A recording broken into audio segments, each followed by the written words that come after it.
ان کو فوج کبھی معاف نہیں کرے گی، کیونکہ انہوں نے فوج کی املاک اور تنصیبات پر حملہ کیا ہے، اور اس سے بڑھ کر کہ میاں والی کی ایئر بیس پر کھڑے جہازوں کو بھی 9 مئی کے دن آگ لگانے کی کوشش کی گئی ہے۔ تو یہ کون سی حب الوطنی ہے، یا یہ کون سی سیاست ہے جس کے تحت میاں والی کے ایئر بیس پر ملکی طیاروں کو آگ لگانے کی کوشش کی گئی؟ وہ ملکی طیارے، وہ پاکستانی طیارے جن کو دشمن کبھی میلی آنکھ سے نہیں دیکھ سکا اور ان کو منہ کی کھانی پڑی، اور آپ اپنے ہی ملک کے جہازوں کو، اپنے ہی ملک کے طیاروں کو آگ لگانے کی کوشش کر رہے ہیں۔ تو آپ کون سی پاکستان سے محبت کا ثبوت دے رہے ہیں؟ اور آپ کے خلاف فوج کارروائی کرے گی، آپ چاہے کہیں پہ بھی چھپے ہوئے ہوں، آپ کو گرفتاری تو دینی ہی ہے، چاہے وہ مراد سعید صاحب ہوں، چاہے وہ حماد اظہر صاحب ہوں، یا دیگر شخصیات ہوں جو ابھی تک چھپی ہوئی ہیں، میاں اسلم اقبال صاحب ہوں، کوئی بھی ہو، تو گرفتاری تو آپ کو دینی ہی پڑے گی، اور اسی لیے آپ کو مجبور کیا جاتا رہے گا۔ معاملہ فوج کی شخصیات کا نہیں ہے، معاملہ انسٹیٹیوشن کا ہے، اور انسٹیٹیوشن کو سامنے رکھ کر ان سویلینز کو معاف نہیں کیا جائے گا جو 9 مئی کے واقعات میں ملوث ہیں، کیونکہ فوج اس لیے بھی ان شخصیات کو معاف نہیں کرے گی جو 9 مئی کے واقعات میں ملوث ہیں، کہ اگر ان شخصیات کو آج معاف کر دیا تو پھر ہر دوسرے دن، تیسرے دن آگے کوئی بھی جتھا اٹھے گا اور وہ فوج کی املاک اور تنصیبات کو نشانہ بنائے گا، تو پھر فوج کا مورال کیسے ہائی ہو سکے گا؟ وہ فوج جو ملک کی محافظ ہے، جو ہماری محافظ ہے، ہماری سرحدوں کی محافظ ہے، یہ کیسے ہو سکتا ہے کہ عمران خان صاحب اپنی سیاست کی وجہ سے، اپنی سیاست چمکاتے ہوئے پاکستان کی فوج کے اوپر چڑھ دوڑیں؟ میرا خیال ہے کہ آنے والے دنوں میں جو عدالتیں پی ٹی آئی کے رہنماؤں کو ریلیف دے رہی ہیں جو 9 مئی کے واقعات میں ملوث ہیں، اس حوالے سے بھی ریاست کچھ بڑے فیصلے کرنے جا رہی ہے، اور جو عرفان قادر صاحب کی تعیناتی ہوئی ہے، میں یہ کسی صورت مان ہی نہیں سکتا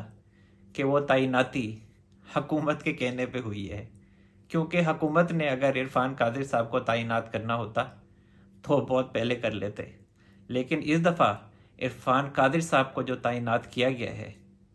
جو انہیں عہدہ دیا گیا ہے،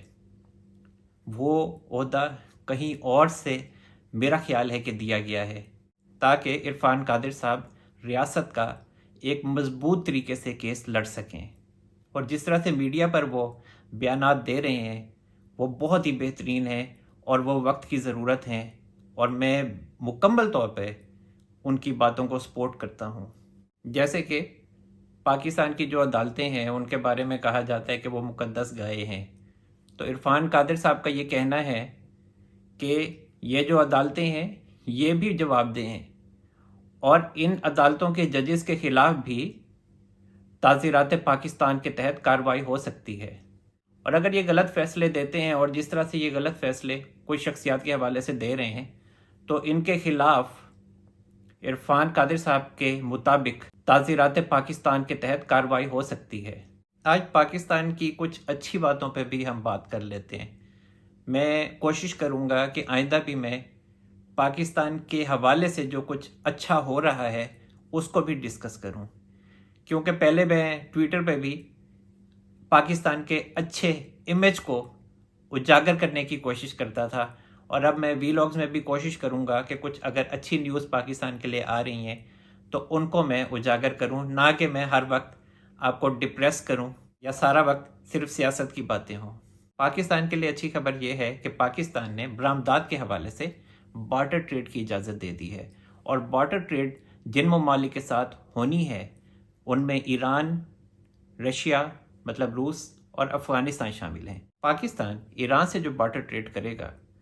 وہ اس طرح سے ہے کہ پاکستان ایران سے خام تیل اور LNG اور LPG لے گا، جبکہ اس کے بدلے میں پاکستان سبزیاں، گوشت، چاول اور آلات جراحی، جو سرجیکل انسٹرومنٹس ہیں، مطلب آپریشن میں استعمال ہونے والے جو جراحی کے آلات ہیں، وہ کٹلری سیٹس، چھری کانٹے، کھیلوں کا سامان ایران کو دے گا، جبکہ پاکستان رشیا سے LNG، LPG اور خام تیل، اس کے علاوہ صنعتی مشینری حاصل کرے گا، جبکہ رشیا کو آلات جراحی اور فروٹ، سبزیاں، چاول اور کھیلوں کا سامان دے گا۔ اور افغانستان سے بھی اسی طرح پاکستان دودھ، دالیں، سبزیاں دے گا اور افغانستان سے فروٹ، میوہ جات اور خوردنی تیل حاصل کرے گا۔ تو اس طرح سے پاکستان، ایران، افغانستان اور رشیا سے ایک دوسرے سے بہترین تجارت ہو سکتی ہے۔ ایک اور اچھی خبر یہ ہے کہ پاکستان آذربائیجان سے ہر مہینے ایک LNG کارگو لینے جا رہا ہے، اور اس حوالے سے پاکستان اور آذربائیجان کی سرکاری کمپنی سوکار کے نام سے جو ہے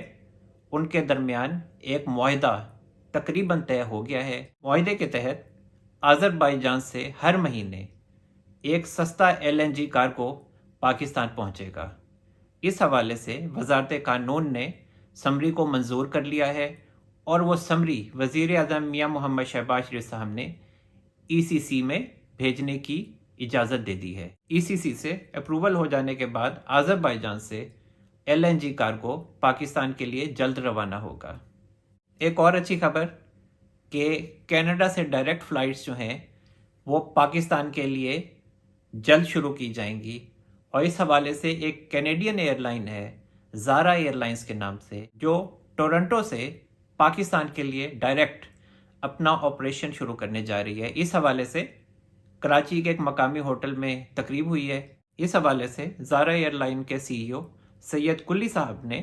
میڈیا سے گفتگو کی۔ ان کا کہنا تھا کہ وہ ٹورنٹو سے پاکستان کے لیے ملک کے 3 بڑے شہروں میں آپریشن شروع کرنے جا رہے ہیں، اور جو فلائٹس ہیں وہ ٹورنٹو سے پاکستان کے لیے ڈائریکٹ ہوں گی،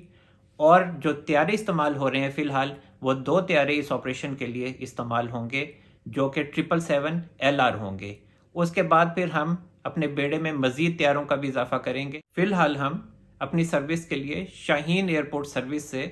خدمات حاصل کر رہے ہیں، جن سے ہم گراؤنڈ سروس، کیبن کرو اور سٹاف لیں گے۔ سید کلی صاحب کا کہنا تھا کہ زارا ایئر لائن کی ایڈوائزری کے لیے، اس آپریشن کے لیے ہم نے سابق MD اعجاز ہارون صاحب کو ہائر کیا ہے، جو اس حوالے سے ہمیں ایڈوائزری دیں گے۔ کہا جا رہا ہے کہ زارا ایئر لائن کا یہ آپریشن اگست میں شروع ہونے کی توقع ہے، اور سید کلی صاحب کا یہ بھی کہنا تھا کہ انہوں نے NOC کے لیے کینیڈین ایئر لائن سے رابطہ کیا ہوا ہے، اور جلد ہی ہمیں NOC مل جائے گا۔ تو جناب اب تک کے لیے اتنا ہی۔ اللہ تعالی ہم سب پر اپنا رحم و کرم فرمائے۔ منصور احمد قریشی کو اجازت دیجیے، اپنا بہت سارا خیال رکھیے گا۔ اللہ حافظ۔